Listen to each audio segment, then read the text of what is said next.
प्रेमी। रंग बिरंगे कोमल सुगंधित मन को हरने वाले हंसते खिलखिलाते फूल भला किसे नहीं आकर्षित करेंगे। छोटे बड़े हरे भरे फलों से लदे वृक्ष किसे नहीं लुभाएंगे। घने छतनार छाया देते थकान हरते पेड़ों को भला कौन पथिक नहीं चाहेगा। कलकल बहती नदियां, झरझर झरते प्रपात किसे अपने पास नहीं बुलाएंगे। शीतल मंद सुगंधित हवा, सूरज चांद तारे, उपजाऊ शक्ति से भरी धरती में से कौन सा ऐसा प्रकृति का तत्व है जिसके बिना हम जीवित रह पाएंगे? बताइए जरा। हम इस पृथ्वी पर जीवित हैं क्योंकि हमारे पास वन है, जहां भिन्न भिन्न प्रजातियों के पेड़ हैं। वनों उपवनों को पृथ्वी का फेफड़ा कहा जाता है। जब तक पृथ्वी के फेफड़े सुरक्षित हैं, हमारे फेफड़ों को भी प्रचुर मात्रा में प्राणवायु मिलती रहेगी। हम अक्सर अपने बड़ों को ये कहते हुए सुनते हैं कि हमारा पर्यावरण अब शुद्ध नहीं रहा, धीरे धीरे विषैला होता जा रहा है। तो बच्चों, आइए जानते हैं कि यह पर्यावरण है क्या। पर्यावरण दो शब्दों से मिलकर बना है, परि जमा आवरण, जिसका अर्थ है हमारे चारों ओर का वातावरण।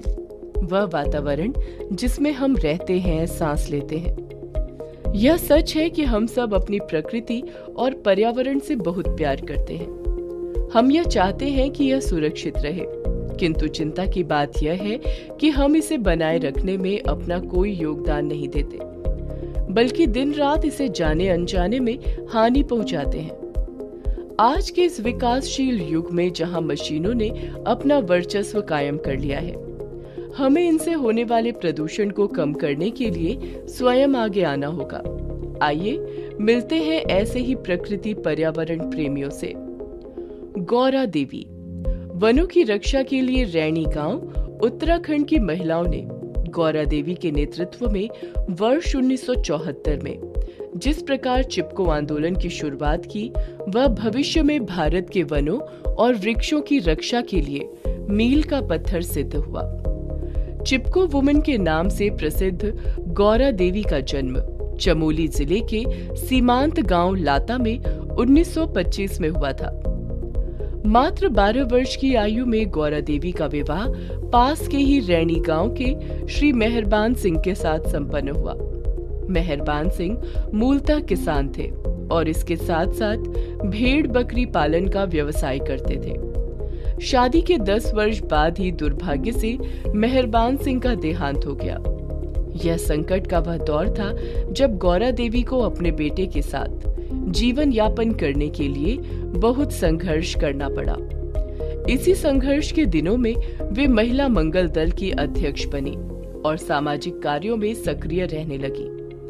एक बार की बात है, रैणी गांव के पास के जंगल से कुछ पेड़ों को काटने का ठेका सरकार ने एक कंपनी को दे दिया। उसके ठेकेदार पेड़ काटने के लिए प्रयास करने लगे। उधर गांव के लोग पेड़ न काटने की जिद पर अड़े थे। 26 मार्च 1974 का दिन था।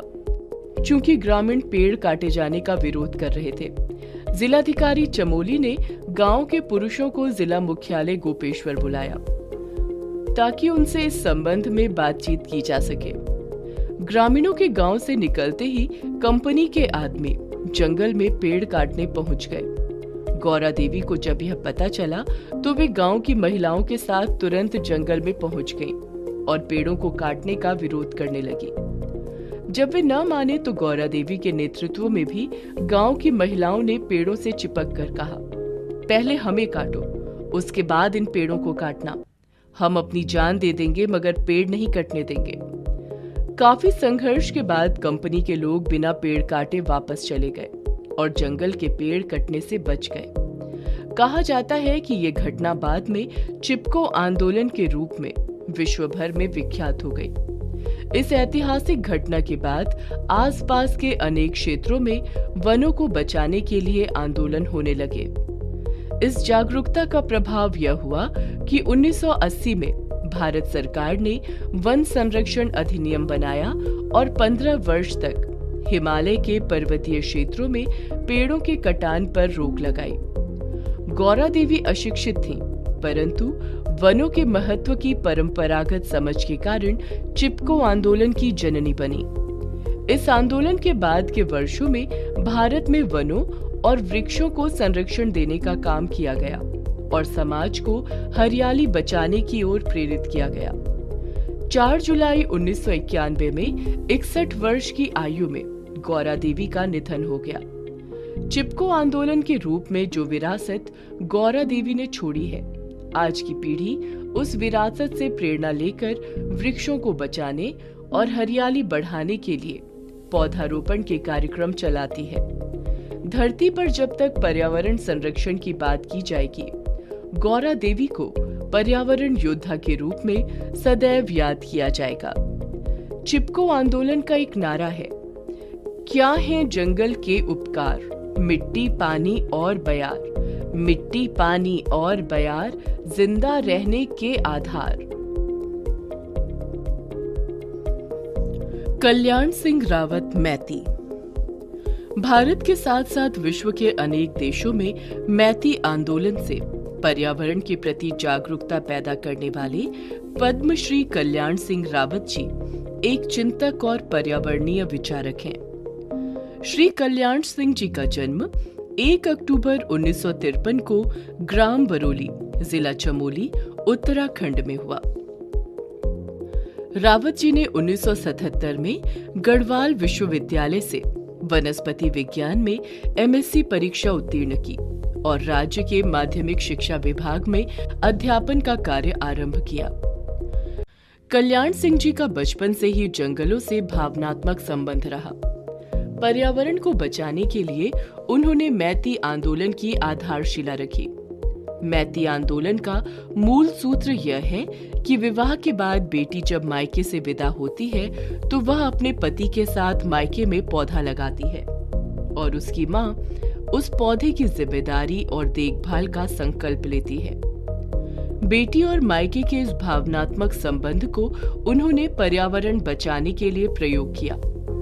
इस संकल्प को हजारों बेटियों ने अपनाया। उनका मानना है कि गांव की समृद्धि और खुशहाली से ही देश समृद्ध हो सकता है। उनका यह विचार आज बड़े आंदोलन का रूप ले चुका है। इस आंदोलन की लोकप्रियता का अनुमान इस बात से लगाया जा सकता है कि भारत के कई राज्यों और अनेक देशों में इसे स्वीकारोक्ति दी गई है। कल्याण सिंह जी का मानना है कि जंगल ही अच्छी हवा, शुद्ध पानी और शुद्ध मिट्टी का मूल आधार है। इनसे पर्यावरण संरक्षण, वन्य प्राणी संरक्षण और जल स्रोतों का संरक्षण होता है। इसलिए अधिक से अधिक पौधारोपण किया जाना चाहिए। उनके सानिध्य में वर्ष 2000 से 5 हेक्टेयर क्षेत्रफल में नंदा देवी स्मृति वन, कारगिल शहीदों की स्मृति में शौर्य वन, गौरा देवी वन, पितृवन स्थापित किए गए। उन्होंने देवदार प्रजाति के 10,000 पौधे तैयार कर विकसित किए और स्थानीय ग्रामीणों के सहयोग से उनका रोपण किया। रावत जी ने 2010 में उत्तराखंड वृक्षारोपण नोडल अधिकारी के रूप में प्रदेश भर के छात्र छात्राओं और नागरिकों से 1 घंटे की अवधि में 12 लाख से अधिक पौधों का रोपण करवाकर कीर्तिमान स्थापित किया। पर्यावरण के प्रति उनके समर्पण, संवेदनशीलता और लगाव को देखते हुए अनेक संस्थाओं ने समय समय पर उन्हें सम्मानित किया। इसी क्रम में वर्ष 2020 में भारत सरकार ने उन्हें विशिष्ट योगदान के लिए पद्मश्री से सम्मानित किया। आजकल भी रावत जी पर्यावरण बचाने के लिए समाज को जागृत करने का अभियान चलाए हुए हैं। यह हमारा कर्तव्य होना चाहिए कि हम अपने देश में प्रकृति पर्यावरण प्रेमियों के विषय में स्वयं तो जाने ही अपने आसपास सभी को इनके विषय में बताएं, ताकि अधिक से अधिक लोग प्रेरित हों और पर्यावरण की सुरक्षा के लिए अपने कदम बढ़ाएं।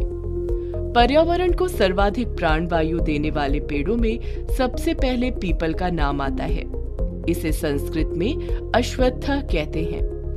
इसका एक नाम बोधि वृक्ष भी है, जिसके नीचे बैठकर भगवान बुद्ध ने ज्ञान प्राप्त किया था। यह पेड़ दिन रात ऑक्सीजन देता है। हमारे पूर्वजों ने इसीलिए पीपल के पेड़ की पूजा का विधान बनाया, ताकि इसे काटने के लिए कोई न सोचे। दूसरा नाम बरगद का है।